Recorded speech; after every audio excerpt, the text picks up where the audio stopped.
Hello, good evening, listeners. It's 7 after 7, and I guess you are wondering who is this. My name is Prince Sarfo. I'll be sitting in for Spiky. Tuesdays are for tech, and we are here again. The geeks are gathered, and we are going to speak tech. I mean, we know sometimes we lift the bar so high, but if you are listening, just stay glued. We'll just break down the topics so simply for you to understand. And today we are doing something very, very important. I know many listeners might be listening and they might be employees and some might be company owners. And we are going to talk about, as an employee, what are some of the things that you can do to avoid breaching your company's data. So it's very key, it's very important that you stay glued. I'm here with the usual suspects. Winston, Yeah. how are you? I'm great. This is an interesting flip of events. But see that Spiky is indisposed. Yeah. So Michael is also here. Michael. Yes, I'm very happy to be here and also highly amused by the going on in the studio this evening. Today we are just taking over, yes. I mean, and we have Eric from E-Crime Bureau. Eric, hi. Ah, Can you introduce yourself? okay. So I'm Eric Kweku Mensah, popularly called, and I'm the lead for financial crimes and anti-money laundering. And in fact, I'm excited to be amongst my colleagues here. Yeah. So Yeah. as you can see, you're in good hands. We are going to learn a lot. So just stay glued here. So today we are going to look at how can employees avoid data breaches at work. I mean, employees and company contractors are said to be one of the channels where, I mean, bad people get into companies and steal informations from companies. So in 2016, Snapchat came out to say that they are just impossibly sorry for a data breach exposing the payroll and information of some 700 current and former employees. The cause, I mean, it was an attacker who pretended as if he was a social media company CEO and went through an employee of Snapchat and conned this employee to send him so many emails and information about the company. But I mean, before we go ahead, I mean, we'll just have a short commercial break. Stay there. We'll get back soon. If you just tune in, you are listening to Joy Geek Squad on Joy 99.7 FM. I'm here with Winston, Michael, and Eric from E-Crime Bureau.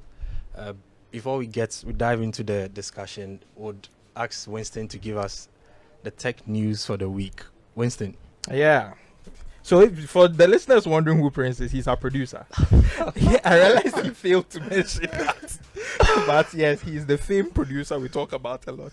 Anyways, the news. So the first topic is actually the story that doesn't seem to want to end. Because the US has upped the ante and has moved to halt all exports of American tech to Huawei, reports say. Now, the US Commerce Department has told some American firms that it will no longer issue license for US technology exports to Huawei, according to the Financial Times. So, yeah, still in this Huawei stuff. Next, Google has announced a new AI that turns text prompts into music. The AI will have text prompts inputted and generate a musical piece similar to the text to image capabilities of Midjourney and DALL-E. If you guys remember, those are the AIs that are going around all over the place. The AI is currently called Music LM. Of Very all the boring days for Spiky not to be around. Yeah. Next up, tech layoffs. Last week I talked about tech layoffs. Now, an interesting article by The Verge is trying to give us a little more perspective on why these tech layoffs are happening. And it turns out that these layoffs are not happening because of employee performance, but actually because of revenue per employee, which is a concept I actually didn't know existed. So the idea is that, for example, Microsoft may have a revenue per employee of $300,000 to $500,000. And that means? And that means that with all the employees they have, they are expecting that with the sums of money they make each year, Yeah. each employee should be contributing about $300,000 to $500,000 Wow. to meet that amount. Wow. Now they are seeing currently, because of the lockdown during COVID and everything, so many new people were employed. So using just simple statistics, the increase in employee count, when you divide by the total money they make in a year, you've reduced this revenue per employee. So Wow. yes, people have lost their jobs because of statistics. Anyway, next, Apple may actually be ready to join the fold in 2024 from a very good Apple analyst, Minchi Kuo. He says that it's very possible that in 2024 we will have our very first foldable iPad. Yeah, Michael, you can be happy now. Well, okay. Next, Yeah. Samsung unveils its new lineup of devices tomorrow at 5 p.m. local time. So Wow. be there or be square. I never knew what that meant, but Yeah. it sounded nice to I say. guess we'll be talking more about this next week. Next week. Yeah. And finally, this is the most interesting news. Starlink is live in Africa, and the first country to have it is Nigeria. Why not? In a tweet Of released course. yesterday, that's 30th of January, Starlink announced this new development and as well as some much needed pricing and data speed information. So yeah, using the equivalent in Ghana cedis at the time of this recording, which is 31st of January 2023, the monthly subscription cost for Starlink is about 517 Ghana cedis. And I believe that has no data cap. Okay. But the cost of the Starlink device itself Yes. is This one. 7,352 Ghana cedis. Wow. And that's one off, right? I mean, It's a one-time of course. So purchase, but you pay a recurring subscription of 570 yeah, Ghana cedis. I think this will be good for companies, not individuals. Not for individual. Yeah, organizations. I mean, no, if you Agree. press your eye, then it's either that or you buy a spare engine. So I'm not opposed. Yeah, so they are saying that their speeds recorded in Nigeria, as Yeah. based on their test, is actually 50 to 200 megabits per second. Wow. So for those who don't know what Starlink is a company set up by Elon Musk. Yes, #Elon. He basically is introducing satellite internet, so not your usual telco internet type thing. And it's this device that connects to satellites and will provide you internet. I believe it has no data cap, but with these prices, and keep in mind, these are prices for Nigeria that are changed to Ghana cedis. I don't want to sound very weird, but if we take into consideration imports taxes in Ghana, that 7K could be looking like 10K. Wow. So like you guys said, it's possible that companies might be interested in this. And with 50 Mbps to 200 Mbps, that is beautiful. Yeah. So that's the news for this week. Sponsor ad here.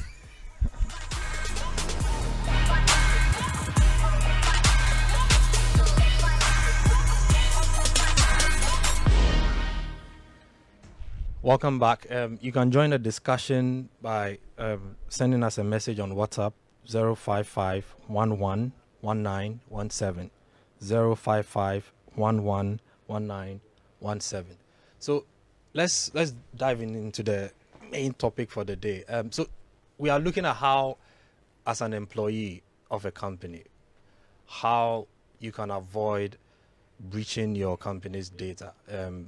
I mean, some employees sign contracts before they get into companies, but sometimes they ignore these contracts, or sometimes unknowingly to them, they go to certain sites, they do various things that ends up, I mean, breaching the company's data protection. On Saturday, this just past Saturday was Data Protection Day. I believe listeners might have seen posts on data protection. I mean, some might be concerned, some might not be concerned. But Eric, Yeah. what is data protection? Basically, data protection talks about the tools and policies to prevent the access to personal data. Okay, personally identifiable data. Okay, that is what data protection is. Oftentimes, people use data protection and data privacy interchangeably, but there are differences. Okay, so what's So the data privacy basically talks about access to the data. Okay. Who has access to the data? And data protection talks about the tools and policies to enable access to the personal data. Okay. Yeah. So does this mean that, I mean, in a company, it's not everyone that can have access to certain data? Yeah, it's not everyone that has to have access to data. Okay. For example, HR Yes. can be dealing with salaries. Okay.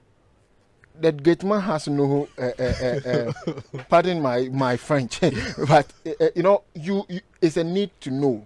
Okay. It must be on need to know basis. So salaries is not for everybody to know, but there are some information that everybody, for example, what is the company's website address? For Yeah. God's sake, everybody should be able to know. But some specific, it could be trade secrets, it could be reports, could be all strategies and the rest. So that is how do I call it? That's what I mean by access to data. Okay. Yeah. So, I mean, we are also looking at data breach. Like, so here you made mention of data protection. Yeah. You said data privacy. Yeah. So what is it when we say that somebody has breached data?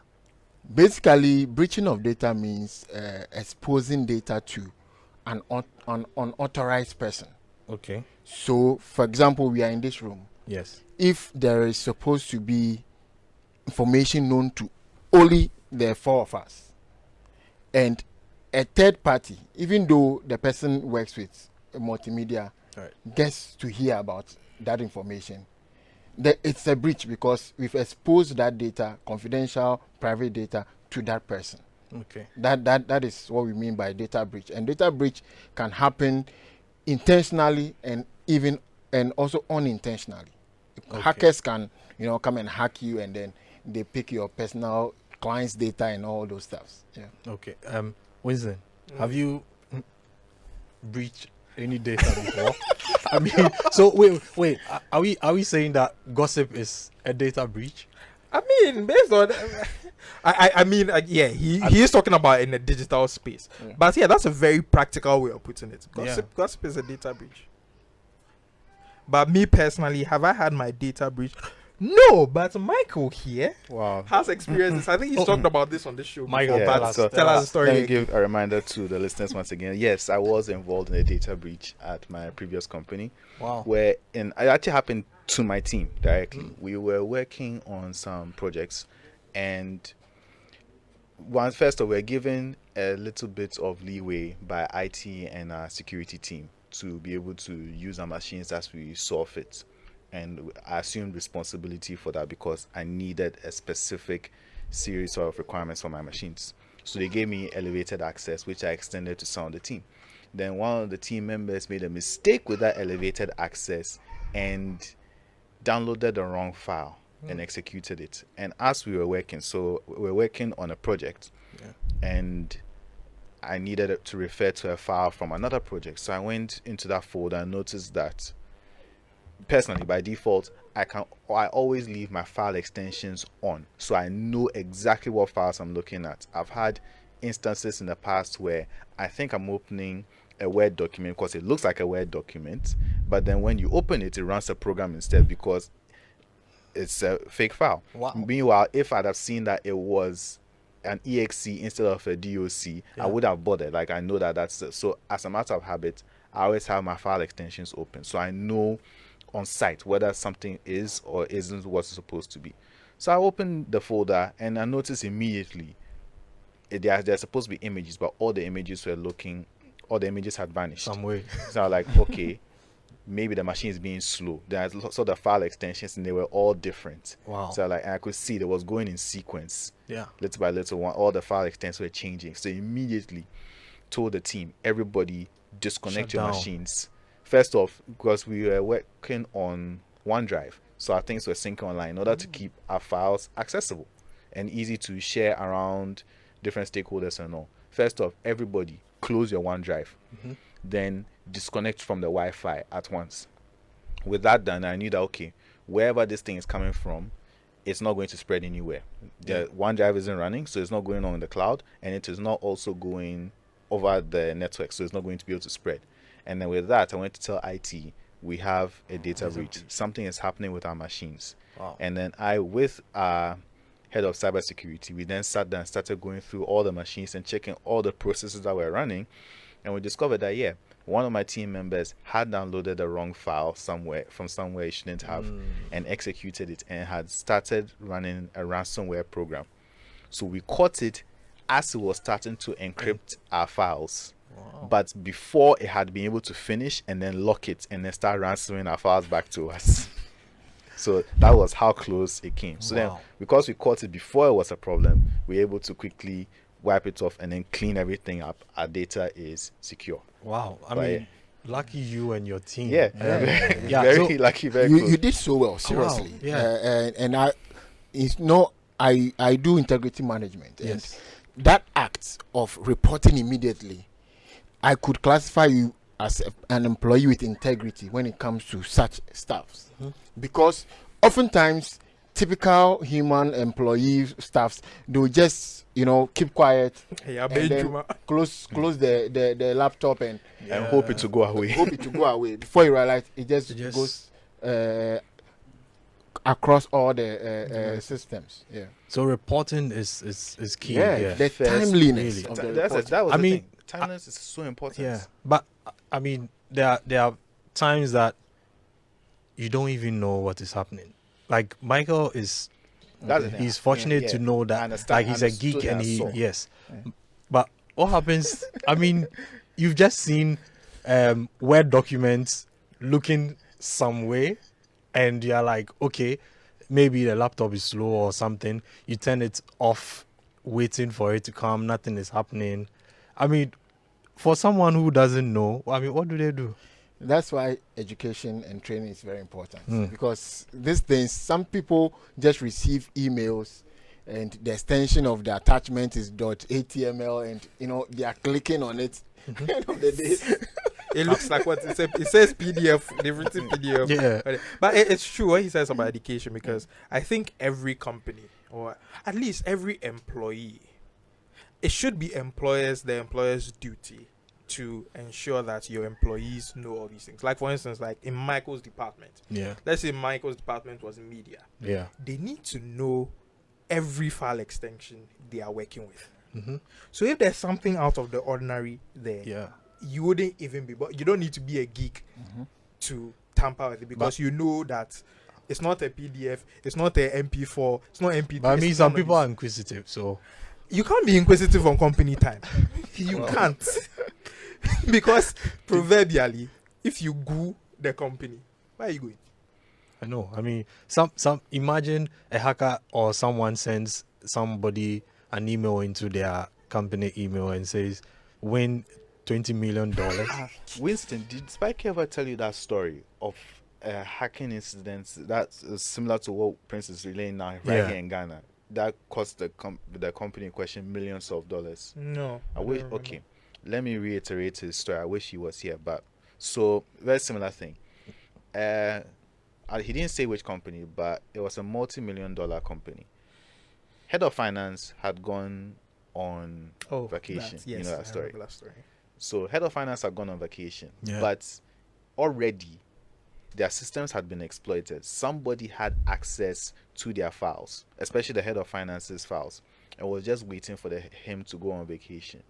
And I'm not sure how they knew, but they also knew, I probably through the emails or whatever, but they knew that he has a habit. When he's on vacation, he doesn't communicate to the company. Total blackout until he returns. So using that, as soon as he went on leave, they waited a day or two. Then using his email, which they had access to, they started sending emails to his department to tell her to start moving Dispersing money around for X and Y projects. And they did, because, hey, our boss, yes, he's on leave and it's unusual, but it's a big project, so no one asked questions. They started moving the money around. Wow. Guy comes back from leave a few weeks later, and then he's confused at the state ahead, like, what's going on here? What is happening? They're like, but you told us to do we this. sent you all those monies. But why are you asking us? Why are you asking us? They told us to move the money to here, here, and here, and the guys were like, Wow. I didn't say any of this. Oh my This goodness. wasn't me. So yeah, he had been breached. No one asked any questions. They're like, okay, okay, You're just boss man, sending the and money. sending the money, and I think they managed to get it back, but again, it was very close. Like Yeah. something unusual has happened. Yeah. And I'm sure Eric can attest to this. A lot of the time, people think, oh, when hacking is involved, it's like what you see on TV, lines of code everywhere, people Yeah. tapping away on the keyboard. Like, no, it's not that. Most of the time, you're exploiting human behavior. Yeah. That's social engineering. Yeah. Yeah. Yeah. But so I have my thoughts about this particular thing. I've been thinking about it over the years. But Eric, I would like to know if this case file came to your desk. What's the first thing? What's your first approach to this particular, like briefly and as quickly? What do you think of funds going to? No, in terms accounts? of how everything happened. Let me say why I'm asking this, because when I've been thinking about the story, he mentioned the story again. Yeah. It sounded like an in job. Also, It sounded like someone who works in a company. because it's one Pretended thing to know, or Yes, knows all, because it's to Oh, one knows thing all- to know that it's on it, but to know the person's habits. Yeah. and everything. Okay. It feels like it was an inside And then job. they exploited that. Yes. So for that, I won't rule out insider Hmm. because, of course, recent Bank of Ghana reports actually reveal over half or over 50% of most of the crimes and all that had insiders involved. And even insider involvement is not necessarily a malicious insider. Okay. Yeah. It could be a negligent insider. Insider. You get Yeah. it. So when it comes like that, of course, you incident response first in order to be able to block whatever it's going out. For example, if funds are being transferred, if you have to contact the financial institution to put a hold on those funds, you have to do that first. Then two, you report to the police because they have the prosecuting powers. Yeah. Okay. So after that, now you decide you have to do forensic examination on the devices. All the devices that have been involved. It could be that the laptop has a spyware on it. It could even be something we call keylogger, which is actually monitoring and doing all this. So you have to weigh all those stuffs. Aside that, email was involved, right? Yeah. So it could be impersonating of the email, Yes. because we've had instances where criminals just change, instead of L, they put I. Just a Capital. little Yeah. bit. Yeah. So you think that yes, it is Mr. Kweku Mensah that is sending the Sending email, it. but it's not him, Yeah. because L or RN has been put in place of M. See how Yeah. you So you just Yeah. glance over. yeah, just glance over it, and we don't take critical note of those things. So that is there, and we have advanced criminals that could even mimic the exact email. So mensa.eric.k@gmail, Yeah. do the same thing, and it will go through Oh. because the tools are available Yeah. out there. And there are also other instances where the criminal could hack into his email. So in this case, he's using the legitimate email of the finance officer Yeah. or finance manager. Yes. So there, when you go to inbox, send box, you could see maybe emails have gone through that area. Yeah. Okay. So I mean, Eric, Yeah. at what size or what level should an organization be to start thinking about data protection? I mean, must startups think about data protection? In fact, everybody must think about data protection. I mean, If why? you're a startup, you have one employee. Of course, the employee's data is with you, right? Yeah. The name, date of birth, any identifiable information about the employee is with you. So you have to make sure you comply by the data protection principles and all the safeguards that are in relation to protection of data. So everybody, I won't exempt anybody. I think by saying everybody, you're also saying, I mean, people organize events and they just put a pen and a paper down and they ask people to write their names, their I was in a hospital where, I mean, that hospital, they asked that I write name and contact. I mean, I was like, okay, why do I have to do this? But I actually went ahead to do it. But what baffled me was that while I was sitting waiting for my drug at the pharmacy, someone called into the pharmacy to buy drugs, and they needed certain information. And when the phone was on loudspeaker, and the person mentioned so many important, like their name, date of birth, location, and I was like, what is happening here? Wow.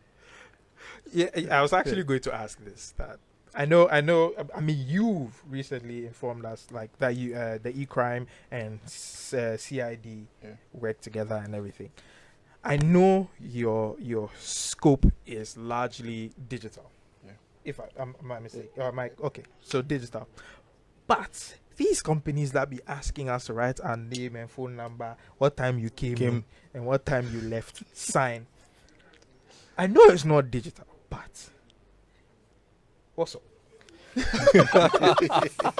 Listen, data protection basically, it does not matter whether it's digital or not digital, Okay. because once you have name, number, date of birth, financial, any information that can be traced to someone's identity or the Yeah. data subject, then it's supposed to be protected. So it's a flaw that's happening around. You go to a desk and, let's say I visit Joy now and I write my name, the name of my company. I mean, which you didn't do. Yeah, which I didn't do. Of yes, course. So I write that. Now, what will happen is, before I came, I know maybe other people also came. Can pick a phone, take a picture. Yeah. That's all. I have names of people, their companies. Sometimes you even ask the role of the person. So if I want to get a contact number of the MD for ABC institution, I have it. You have it. hey. I have it. Simple. Yeah. I mean, the worst one that I experienced was, I don't know if this is still a thing, Yeah. but I mean, a year or two ago, the mobile money vendors, back then they used to write your name, Yeah. your number, how much you asked for. And there was one time where I was going to take money and I saw this being done. I was like, okay, this is interesting. And funny enough, a day or two after that experience, these Momo scammers called me. Great time, great morning. Wasted each other's time. Fantastic time. Not gonna lie, had fun. But what I realized was that, okay, so this is basically a ledger. Similar to blockchain ledgers. This is a ledger that shows the person's air quotes capable. Because if I'm looking in the book and you can come and remove 1,000 CDs, you might be a prime link to get something out of you. Yeah. So I was like, should this be allowed? But I know that that's not your jurisdiction. But what do you think? No. You see, Winston, what you're talking about is actually a case that was reported to us. Okay. And you know what happened? For that one, the criminal went to the vendor and then just took a picture of someone who transferred funds. I think it was 1,005. Apparently, it was a young lady who transferred the funds to the mom. Then immediately the lady left and the criminal got the information. There's a number attached. Yeah. So the criminal just called the Mom. old woman. Hello, madam. Yes, I am Eric Mensa. I'm calling from MTN head office. I've realized that funds have been transferred into your account. It was supposed to be cash, but the vendor did a mistake and transferred it like credit to you. And calling you as at the time you've received the money, you believe that it. the person is coming from the telco. Do you get it? And it works like magic. Yeah. And a lot of people are falling prey to this kind of scheme. Yeah. I mean, this is serious. We actually need to be very vigilant and very careful where we leave our information and all of that. If I can toot the horn of my previous company a little bit, we actually do that at the factory. Okay. We actually do record people's information, who you are, where you come from, the purpose of it, all that sort of stuff, because for two things, security and safety. Because that book, in the case of a fire drill, is what is used to determine whether, especially visitors, are still present in the building or accounted for, and also for security. Because if there's an incident, we can then start cross-referencing. And before you even get to the point where you sign that book, your phones and things are confiscated. So the only way you can tell if somebody, and that book doesn't leave the premises, it's all kept in the security vault. And if you, I was saying before you even get to that point, your phones are confiscated. They are kept in a secure vault to which only you have the key. Then when you're leaving, you can take your thing with you. So the only way you can get people's data, or like we were saying, get the number of some CEO of a company, is if you literally have photographic memory. And typically when you come to a factory, by the time you see everything you need to see, you don't remember seeing what is in the book anyway. But you know, there are electronic means now. You go to institutions and they have small tablets. Yes. And I think that's the way to go, seriously speaking. Not wanting to be a shameless plug, but yes. So when you go to Samsung Ghana's head office at Silver Star Towers, they actually have a tablet device at the ground floor. The security guard would help you log in all your information. They even take a picture of you. Yeah. And then you just go up. Take the what? To identify you, like you said, if there's a fire drill, now they have pictures. They are like, I don't see Michael. Michael is not there. So, yeah. Okay, no, fair enough on Samsung. But when I go to these events and everybody has their tablet there, come and sign in. Immediately I tell I need to go somewhere else. If you just tuned in, this is Joy Geek Squad. My name is Prince Sarfo. I'm sitting in for your regular host, Spiky. We are discussing how employees can avoid company data breach. I mean, the activities that employees do that put their companies at risk. We've spoken a lot. You can join the discussion by sending us a WhatsApp message on 055 11 1917 055 11 997 055 11 11 997 055 11 11 997. You know, I'm actually excited that you're having trouble with this number, because for the life of me, I didn't know that it was 997 at the end, and I never clicked that Joy FM is 99.7, so that's 997. Oh, exactly. And they used to troll me. I'm not alone. So, Eric, Yep. what are some of the activities or actions that employees engage in at the workplace that could lead to a data breach? Basically, when you click on files that you are not supposed to click on, Like, So, for example, you get an unsolicited email. When you say unsolicited, So email that you are not expecting, and Okay. you just let me give an example. okay, Once I was using someone's device, and the person said, I've gotten a court order. They said what? They should come and arrest her.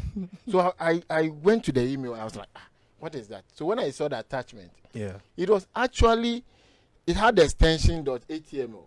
Wow. So it's more of a social engineering scheme to get her to click on the attachment. So I forgot the exact title, but the email was trying to tell her that she has done something, and there's a court order for her to be arrested. They are using the fear, the fear factor. Yeah, and she got it, and she was like, "Hey, me." So she didn't actually open it. Waited till I got there, and I saw. I said, "No, this is." So that's unsolicited. Yes. Okay. So that is one, and two. Ensure you have strong passwords. Okay.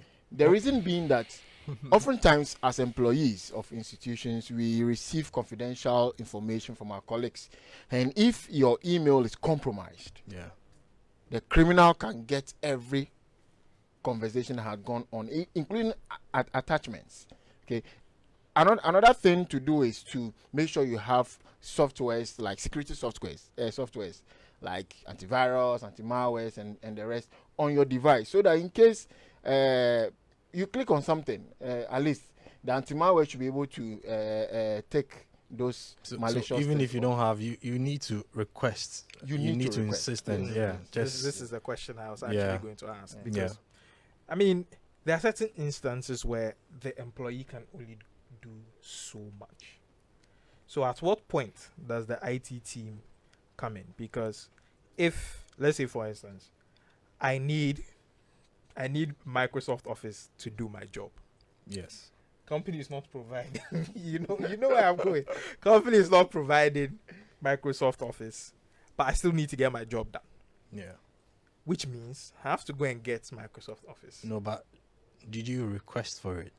Yes. You have to request for it. Yes, you requested for it, and they're like, No, but they will have to tell you to get one yourself. I think Eric can attest to You this. don't have to put yourself in a situation where Eric, if you're not allowed to see it, just wink twice. Right? But there are several companies, government agencies, because I did national service. Yeah. Maybe I did national service years ago. Maybe things have changed. Where there are certain software that unfortunately the IT team themselves have gone to find it from some obscure location, and they've given it to you to use just to get the job done. they have actually installed it for you. Yeah. So what you don't have any problem. You just need to use it.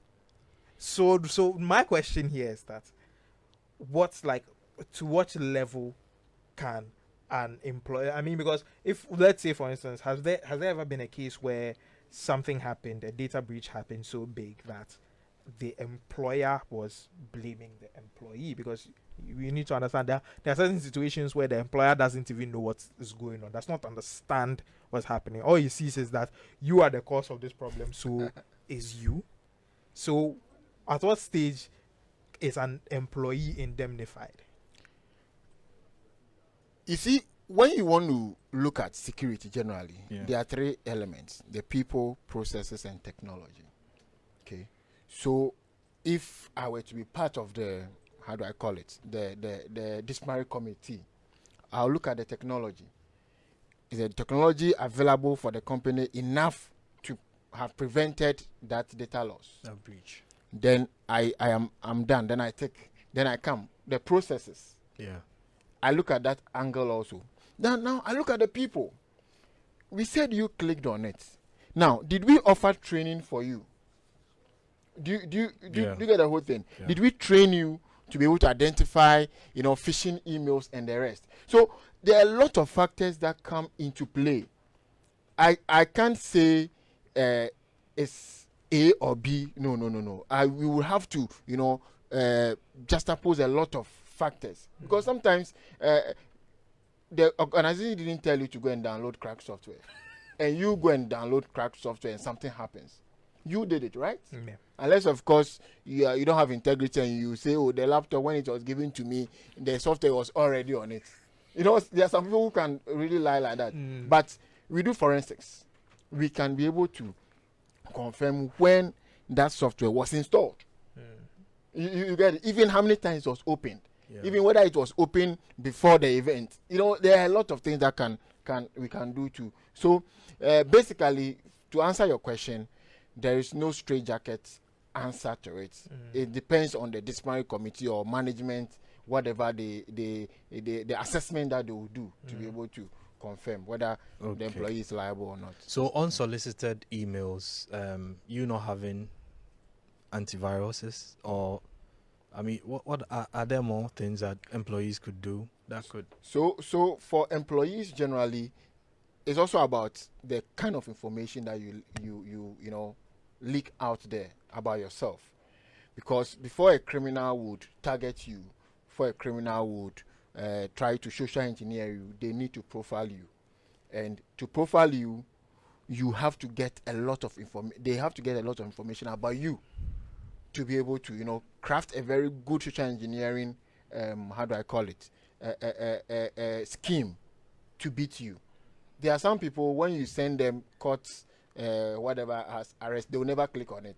But a criminal can know that after profiling you, know that you are interested in, let's say, bets and all those things. Yeah. Then send you an email about some odds and Yeah. So you'll be interested. Hey, Charlie, what's happening? Charlie, what's happening? And you want to click on it. But So that is it. Yeah. Should you be concerned if your colleague employee at the same workplace is asking for an information that you think they don't need to have access to? You should be concerned. Why? Because you're all at the same place, and It's let me just throw the question back to you.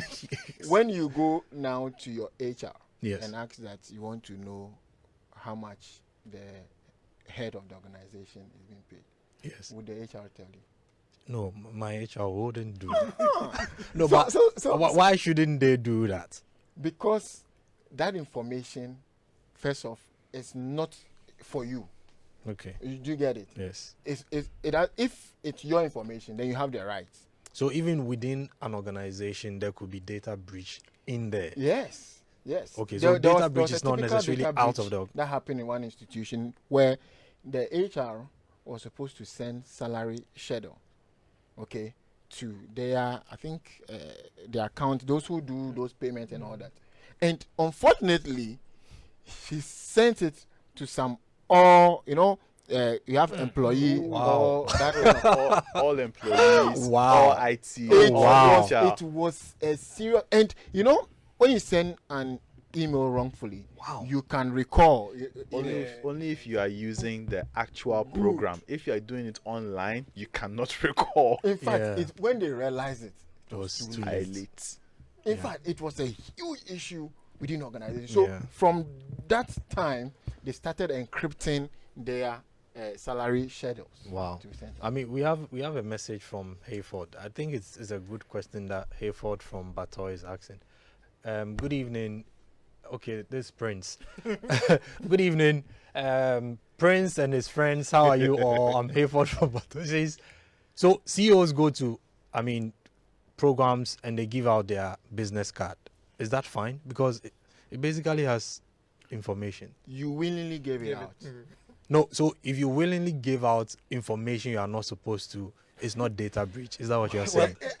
You are the data subject, Yes. and you reserve the right to give the information to someone. So right? that is fine. So business Yes. cards are fine. Yes. And for example, I won't give business cards, particularly me, I won't give business cards to anybody at all. You Okay. must be relevant to my line of work before I can Exactly. give a business card. Okay. Okay. So I mean, like similar. If you went to the hospital and the person who brought you, maybe you needed a blood donation, and they're asking for your blood group.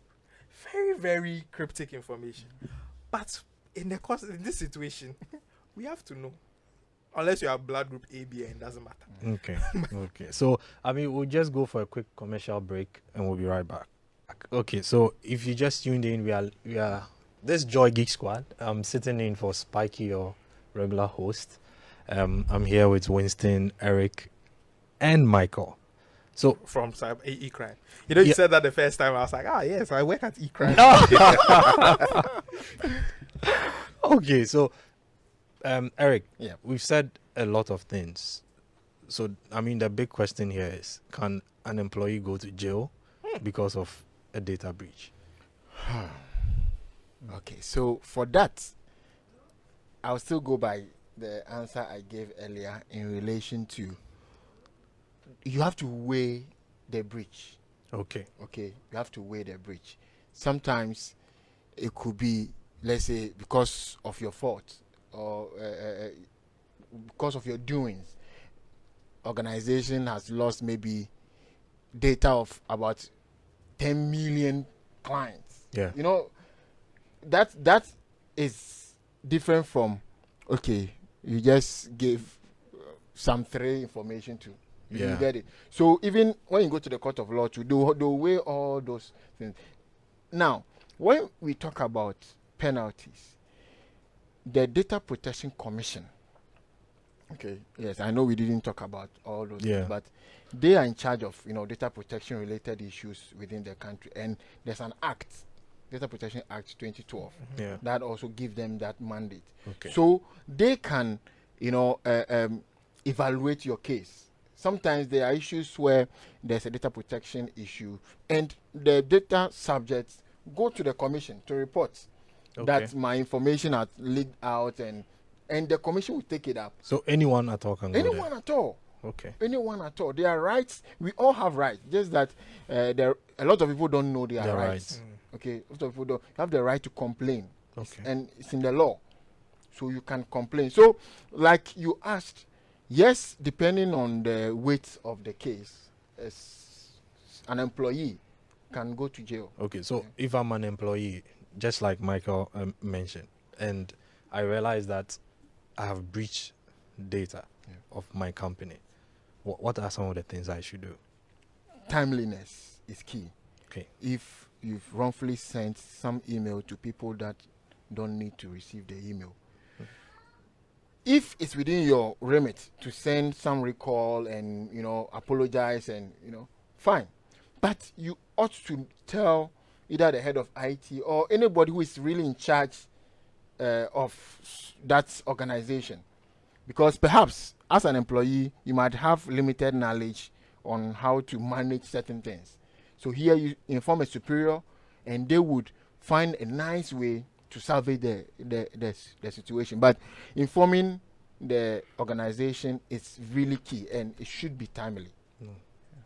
I mean, so timeliness is the key. Yes, it's a key. It's a key. It's just okay. For example, if there is some data breach, or let's say some data breach, and financial accounts have been sent out, or passwords and the rest have been sent out, and you realize that somebody has sent you a message that I received an email from Winston.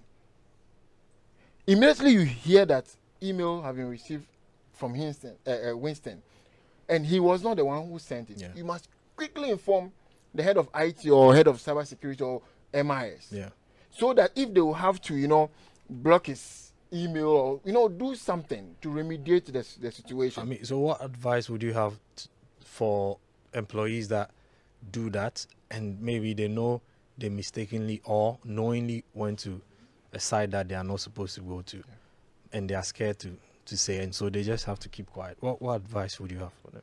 For me, employees with integrity is something that I would advocate for. Okay. So e-crime, we do integrity management, we do background check, we do all those things. And what we advocate for is employees to be assertive and honest with themselves and with the institution.